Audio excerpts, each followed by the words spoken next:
Sebagaimana yang kita ketahui sebelumnya bahwa sejarah Syekh Siti Jenar masih simpang siur.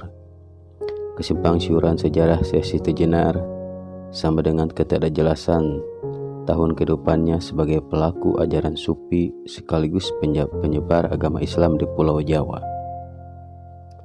Kesimpang siuran silsilah keluarga dan perjalanan hidup di akhir kematian Syekh Siti Jenar sebenarnya memang sengaja dibuat oleh penguasa Islam waktu itu, yang tak lain adalah Wali Songo, dengan didukung oleh petinggi kerajaan Demak Bintoro pada awal abad ke-15 hingga akhir abad ke-17.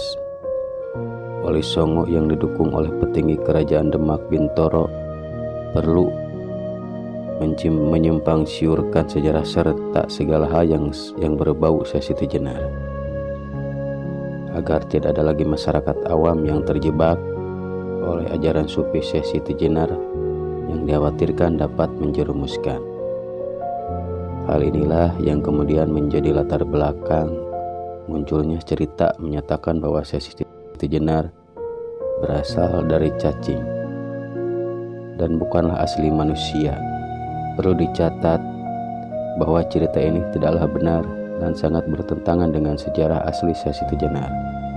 Sebab bagaimana mungkin seorang tokoh sufi sekaligus penyebar agama Islam adalah seekor cacing dan bukan asli manusia?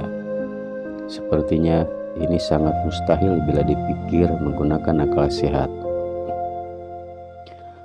Dalam sebuah literatur klasik, cerita yang menyatakan bahwa Syekh Siti Jenar berasal dari cacing dan bukanlah asli manusia dibantah dengan tegas.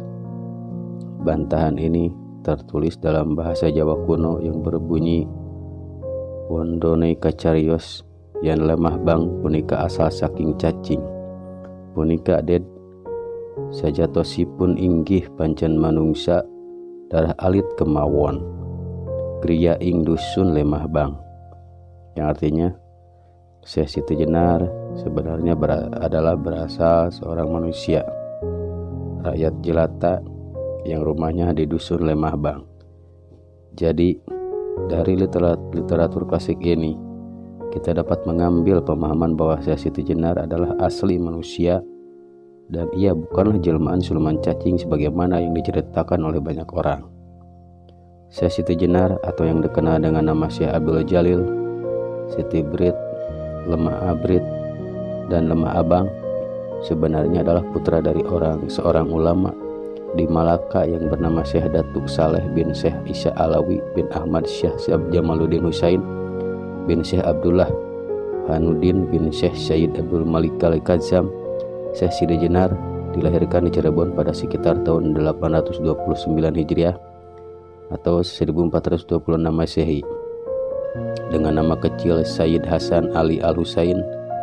Nama kecil Syekh Siti Jenar mengandung banyak arti. Kata Sayyid dalam nama tersebut menunjukkan bahwa Syekh Siti Jenar adalah keturunan Nabi Muhammad SAW dari keluarga Husain.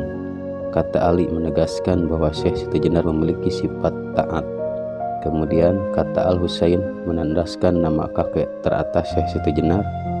Perlu diketahui di sini bahwa pada umumnya ketika orang Persia memiliki anak, mereka memakai nama kakek mereka, baik kakek pertama, kakek kedua, kakek ketiga, kakek keempat, ataupun kakek teratas, untuk dipakai nama terakhir anak-anak mereka. Hal ini adalah wajar dan memang sudah menjadi tradisi di kalangan orang-orang Persia. Maka dari itu, tak heran bila Syekh Siti Jenar memiliki nama kecil yang berakhiran kata Al-Husain yang menunjukkan pada nama kakek teratasnya.